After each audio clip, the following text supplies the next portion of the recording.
დღემშვიდობისა თქვენ უსმენთ პოლიტიკას თეასიჭინავასთან ერთად საუბრობთ პოლიტიკაზე, რა თქმა უნდა, პირველ რიგში ქართული πολιτიკის ჭრილში.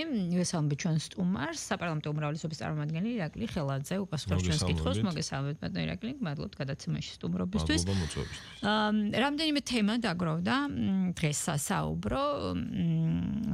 პირველ რიგში რა თქმა უნდა, მოდით მე გუშინ ევროკავშირის საგარეო საქმეთა მინისტრების შეხვედრის დასრულების შემდეგ გაკეთებული განცხადების შეფასებით დავიწყოთ საუბარი ის ცოტა ხნის წინ უმრავლესობის ლიდერი გამოეხმაურა გუშინდელს ხდომას ორ ნაწილად შეიძლება გავყოთ ეს თემა ერთი არის ის რა დასკვნამდეაც მივიდნენ შეხვედრის შემდეგ და მეორე რა არ შეიმჩნიეს ტრადიციულად 4 ოქტომბერს გულისხმობ ამაზე უნდა მოგვიარეთ ვისაუბროთ მანამდე მოდით ჯერ დავიწყოთ იმის შეფასება რა თქვა კაია კალასმა შეხვედრის შემდეგ ანუ როგორც ირაკლი კირცხალია დღეს განაცხადა ჩავარდა კიდევ ერთი შანტაჟის მცდელობა ეგრეთ წოდებული ვიზა ლიბერალიზაციის შეჩერების თემაზე. ჩავარდა ალბათ ეს იგულისხმება რომ განმარტოთ ირაკლი კირცხალიას მხრიდან სურვილი იმის შესახებ რომ ვიზა ლიბერალიზაციის უფლება შეწყვეტოთ და სარგებლობა შეწყვეტოთ და მთელი ქვეყნის მასშტაბით ხო ამაზე იყო აქცენტი გაკეთებული ჩვენ კაია კალასის წერილიც გვახსოვს ამასთან დაკავშირებით მაგრამ ჩავარდა თუ არა საერთოდ ეს თემა ამ კითხვას ატოვს ამიცით შემდეგ უკვე გამოხმაურებებს ვუყურებ სხვა არხებზე გაშუქებას მივადევნე თვალყურით ეგ აქცენტს აკეთებდნენ იმაზე რომ ეს ძალიან მძიმე შედეგია ქართული ოცნებისთვის იმიტომ რომ მიზნობრივ ჯგუფებზე მოხდება რეაგირება ანუ ვიზის თავისუფალი ვიზით სარგებლობის შეზღუდვა. აი თქვენ როცა ამბობთ რომ ჩავარდა რას გულისხმობთ ამაში? პირველ რიგში უნდა ითქვას ის რომ დღევანდელ ევროკავშირის ბიუროკრატიას გარკვეულწილად ეს საკითხი შანტაჟის იარაღად ქონდა დატოვებული, მუდმივად ხდებოდა ამ საკითხზე სპეკულირება, განცხადებებით, აქ მათი პარტნიორების მეშვეობით მუდმივად იყო მოთხოვნა, რომ იქნებ ვიზა ლიბერალიზაცია შეეზღუდათ საქართველოს მოქალაქეებისთვის და ამით განეხორციელებინათ წნეხი ქართულ ოცნებაზე, საბოლოო ჯამში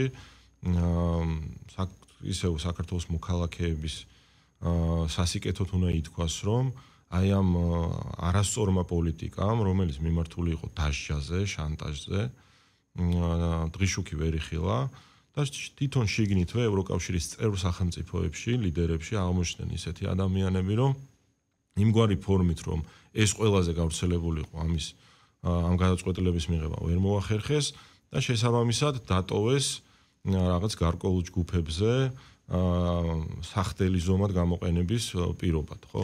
ხო, აი ეს გარკვეული ჯგუფებიც ვინ არიან ესეც? გარკვეული ჯგუფები ისედაც ხო მუდმივად აქვეყნებენ გარკვეული სახელმწიფოები სიას, რომ მაღალი თანამდებობის პირები, პოლიტიკური თანამდებობის პირები, პერიოდულად დიპლომატიური კორპუსის წარმომადგენლები სანქცირდებიან.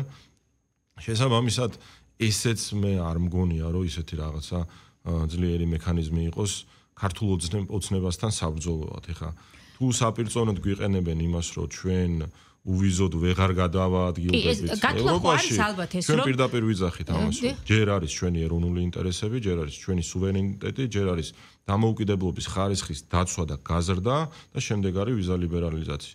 აი ამ პოზიციაზე ვართ თითოეული გუნდის წევრი ქართული ოცნების, რომელსაც გათავისებული აქვს თუ სად დგას და რისთვის იბრძვის. აი თქვენი განცხადების მიუხედავად მაინც აქცენტი კეთდება იმაზე, რომ გარკვეულ ჯგუფებს შეეზღუდება თუ ვიზოთ მიმოსვლის სარგებლობის უფლება.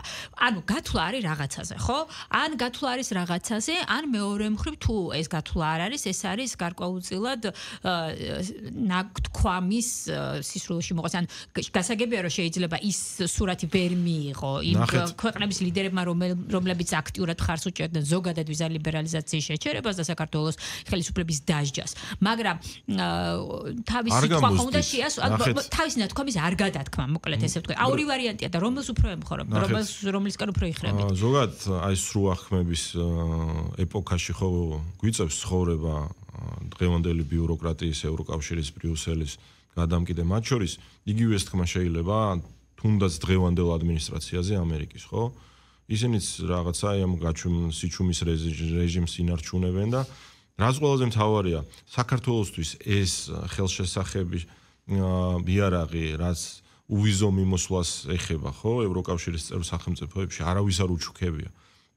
ეს კონკრეტული საქმეების, კონკრეტული რეფორმების და იმ ვალდებულებების შესრულებით და რეფორმების გატარებით მიიღო თითოეულმა საქართველოს მოქალაქემ, ხო, ეხა მე რთულად წარმომიდგენია, რომ ვიღაცის ვიწრო პოლიტიკურ ინტერესებზე გაატარონ მსგავსი მასშტაბის გადაწყვეტილებები, იმიტომ რომ შესაძლებელია, რომ შემდგომში მერე სხვა ქვეყნებზეც იგივე გავრცელდეს. რა სიტყვიან და რას გადათქვამენ, ეს ცალკე საკითხია.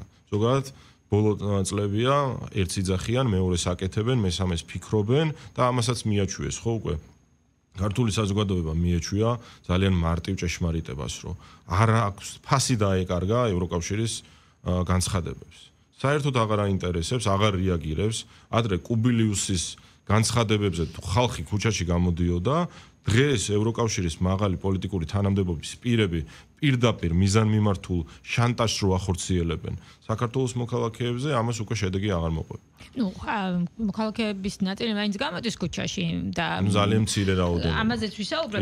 მოკლედ მე მინდა ერთი რამე ვთქვა, ჩემი კითხვის არც რას იმდგომარეობდა. ანუ როცა ასეთ გადაწყვეტილებას იღებს, შეიძლება ქონდეს ორი მიზანი. ანუ ერთი რომ გააქვს გათვლა, რომ შეიძლება რაღაცაზე იმოქმედოს, მაგალითად შეიძლება ქონდეს ვიღაცას გათვლა ევროკომისიაში, რომ ამ გადაწყვეტილებით უხერხულობას, დისკომფორტს შეუქმნის იმ მიზნობრივ ჯგუფებს, რომლის მისამართზე შეიძლება გამოყენებული იყოს ეს.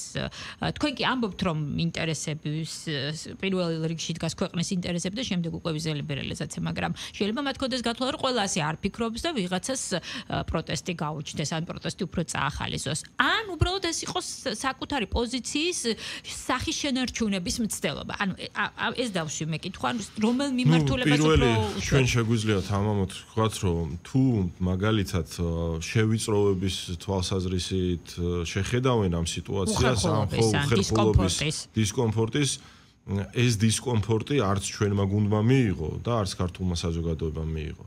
ამ ნაწილში შეგვიძლია თამამად ვთქვათ, რომ არც წინა შემთხვევებზე უმუშავია ამას, რომ დისკომფორტი შეექმნათ ჩვენთვის. განსაკუთრებით ქართული ოცნების წევრებისთვის. ეხლა რა დისკომფორტი უნდა შეგვიქმნან, ერთი რაც ყველაზე მეტად იკვეთება მათ აი ამ რაღაც შანტაჟში, რომ გვაშინებენ, რომ ვითომ ევროპაში ვეღარ წავალთ უვიზოდ და ვეღარ დავბრუნდებით საქართველოს. შესაბამისად, ეხლა მე მგონია, რომ უფრო მეორე სახის შენარჩუნების მცდელობა აქვს გუშინდელი გადაწყვეტილებით, რომ ისეთი სიგიჟე აღარ შეთავაზეს დამატებით საზოგადოებას, რომელიც საბოლოოდ გაანულებდა ევროკავშირის რეპუტაციას საქართველოში. კარგი, ამ თქვი რომ ამ გუშინდელ შეხვედრას ორ ნაწილად დავყოფდი, ეს ერთი გადაწყვეტილება, რომელზედაც ისაუბრა კაია კალასმა და მეორე საკითხი, რომელზედაც არ ისაუბრა კაია კალასმა, ტელეკომპანია იმედის ჟურნალისტს ჰქონდა მცდელობა დაესვა ამ საკითხზე კითხვა, მაგრამ არ დაასმევინეს. კითხვა ეხებოდა რა თქმა უნდა 4 ოქტომბერს, 4 ოქტომბრის დამხობის მცდელობას. აი ბევრჯერ თქმულა რისი ნიშანია ეს დუმილი, მაგრამ მაინც როგორ ფიქრობთ, ასე გახანგრძლივებულად ამ თემის არ შემჩნევა. მაგალითად აიძულებს თუ არა ევროკავშირის იმ წარმომადგენლებს, რომლებიც ფიქრობენ, რომ შეიძლება რაღაც მუხტი აწიონ ქვეყანაში, ხო ამბობთ, რომ გარედამკვეთები ყავს ამ პროცესს, მათ დააფიქრონ იმაზე 4 ოქტომბრის საკითხმა დააფიქროს იმაზე, რომ შეიძლება სტრატეგია არის შესაძლებელი, შეიძლება აღარ დადონ ფსონი იმ ადამიანებზე, რომლებიც აქტიურობენ მაგალითად, რომლებზედაც იდებოდა ფსონი. ანუ შესაბამისად ეს დუმილი ამით ხო არ არის გამოწვეული. თუ რითია მაინც როგორ ფიქრობთ? ნუ ეხლა ამის ზუსტად გარკვევა რას ემსახურება მათი ეს დუმილი შეუძლებელია, თუმცა ჩვენ წინა პერიოდებს უნდა გადავხედოთ, ხო?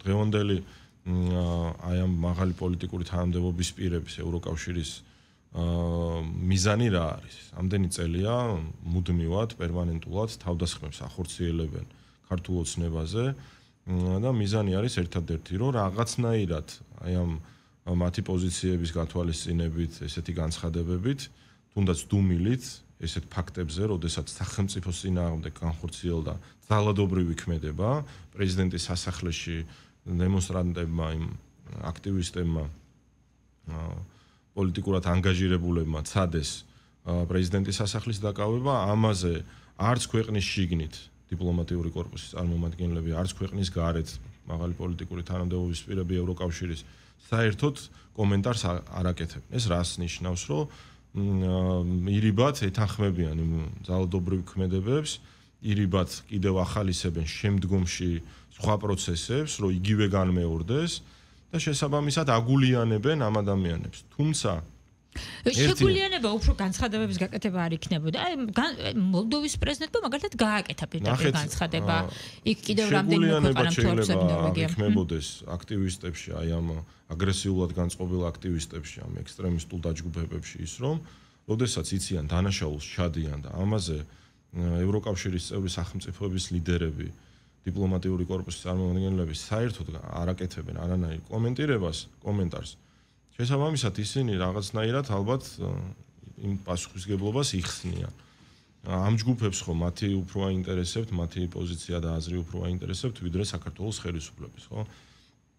შესაბამისად მე დარწმუნებული ვარ, რომ ადრე თუ გვიან მაინც მოუწევთ ამ ადამიანებს ამის აღიარება, რომ 4 ოქტომბერს საქართველოში იყო ხელისუფლების ძალადობის გამოყენებით დამხობის მცდელობა, წარუმატებელი მცდელობა, რომელიც ეფექტიანად აღკვეთა სახელმწიფომ და ამაზე აუცილებლად მოუწევთ კომენტარის გაკეთება.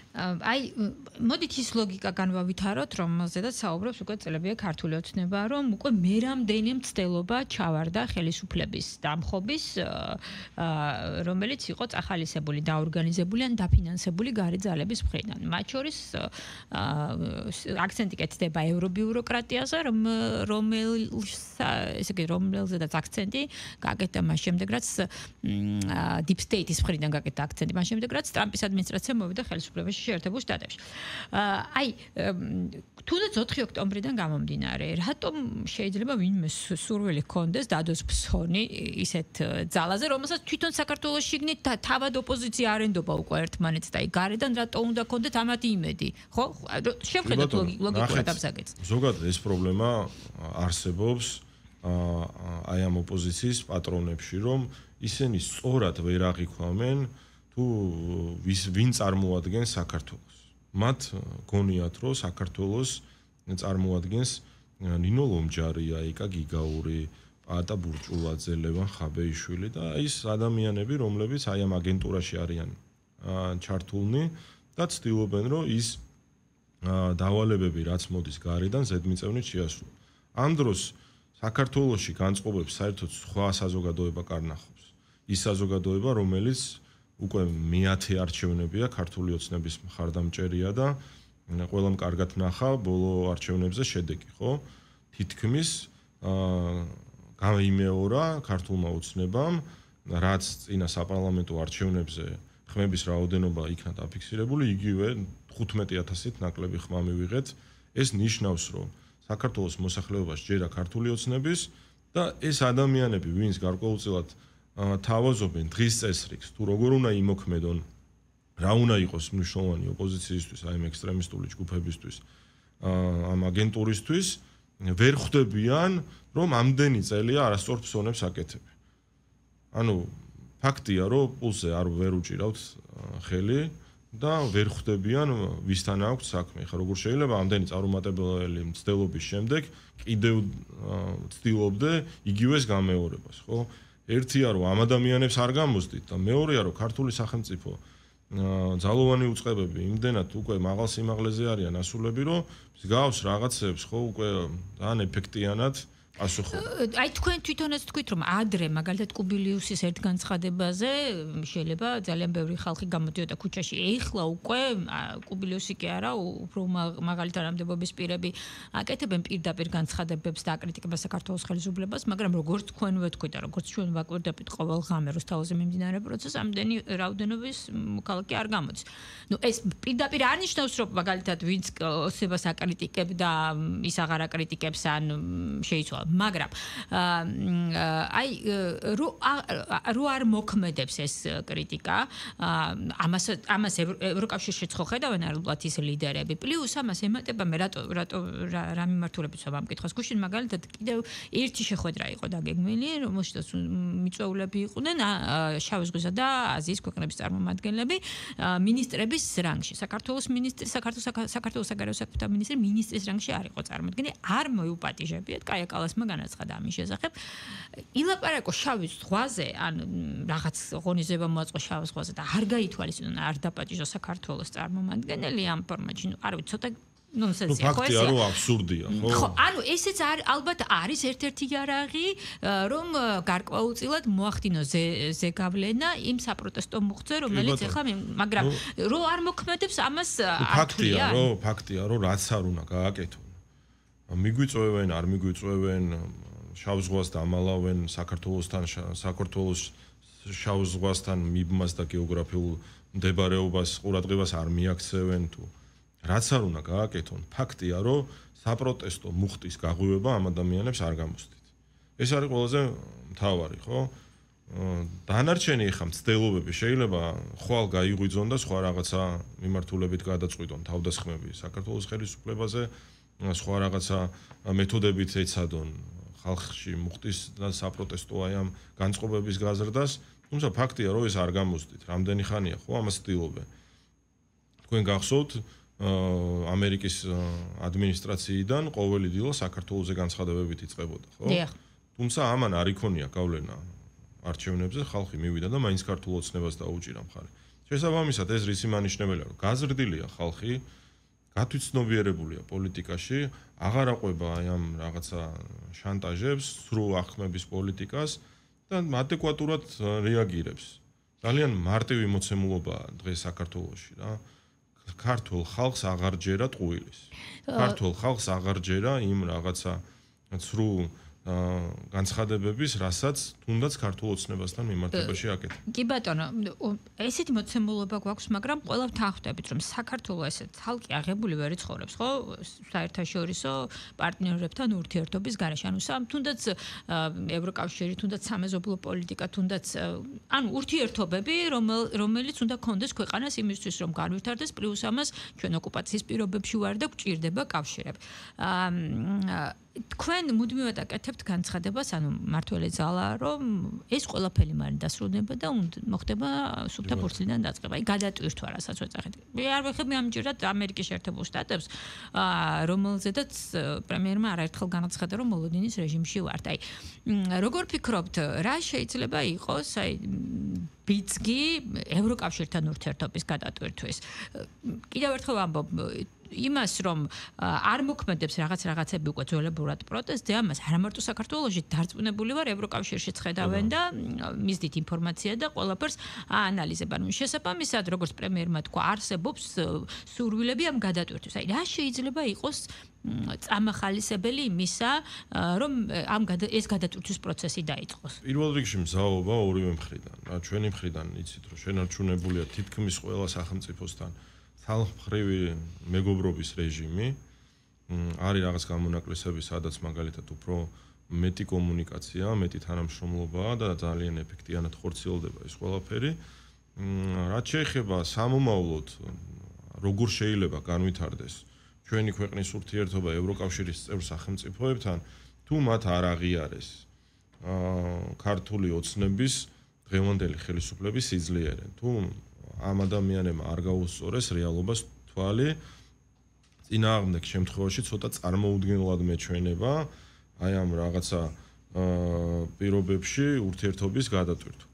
პირველ რიგში მათზეა დამოკიდებული. ჩვენ პატარა სახელმწიფო ვართ, ჩვენ ვერ სამწუხაროდ ვერ ვკარნახობთ გარკვეულ ქვეყნებს თანამშრომლობის პირობებს. პირველ რიგში მათ უნდა ინებონ ურთიერთობების გადატვირთვა, ჩვენ მზად ვართ. ჩვენ ღია ვართ. ნებისმიერ საკითხ, თუნდაც ჩვენთვის არასასიამოვნო თემებზე, თუნდაც კრიტიკაზე, თუნდაც ისეთ თემები დასახელებული იყო, კაია კალასი ასახელებდა ამას ორი კანონი, რომელიც პრობლემას ქმნის მათი გადასახედიდან საქართველოს ევროპაში ინტეგრაციას. ხო, ორ კანონს, იქ ოჯახური ღირებულებების დაცვის შესახებ კანონი და არასრულწლოვნების დაცვა ამ LGBT პროპაგანდის. ეს არის წითელი ხაზი.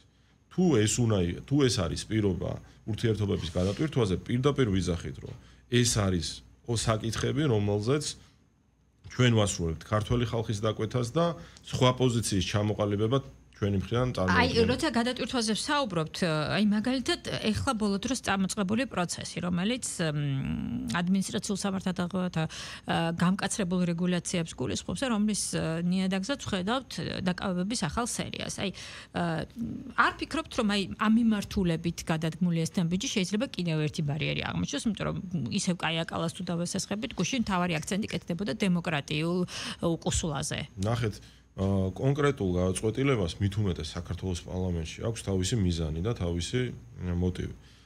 ჩვენ წინა პერიოდში გვქონდა მცდელობა, რომ პრევენციული კანონქვემდებარე აქტების მიღებით აღვეკვეთა ის ძალადობა, რასაც აი ბოლო ერთი წლის განმავლობაში ვხედავთ აი ამ აგენტურის მხრიდან თბილისის მოსახლეობაზე, რომ 300-200 კაცი ყოველდღიურად გზას კეტავდა. ხო, ჩვენ გადავწყვიტეთ, რომ ეს რაღაცნაირად აგვეკვება. ჩვენ გამოვიყენეთ მათ შორის იგივე ევროპული სასამართლოს ადამიანის უფლებათა დაცვის სასამართლოს პრაქტიკები.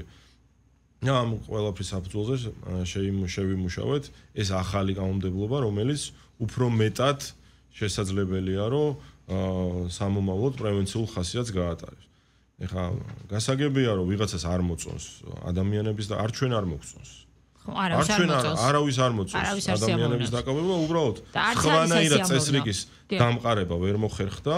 ჩვენ ვცადეთ წინა შემთხვევაზე, რომ ადმინისტრაციული სახდელებით, ჯარიმებით რაღაცნაირად ეს ყველაფერი მოგვეწესრიგებინა და შესაბამისად მოცემული გარემოებებიდან გამომდინარე გადაწყდა, რომ ეს მიმართულება გამკაცრებული. გასაგებია, სამწუხაროდ ჩვენი დრო ამოიწურა, კიდევ არის საკითხები, რომელზეც ვისაუბრებთ, მაგრამ სხვა დროისთვის გადავდოთ. მადლობთ იმისთვის, რომ მობრძანდით გადაცემაში. ირაკლი ხელაძე პასუხობდა ჩვენს კითხვებს.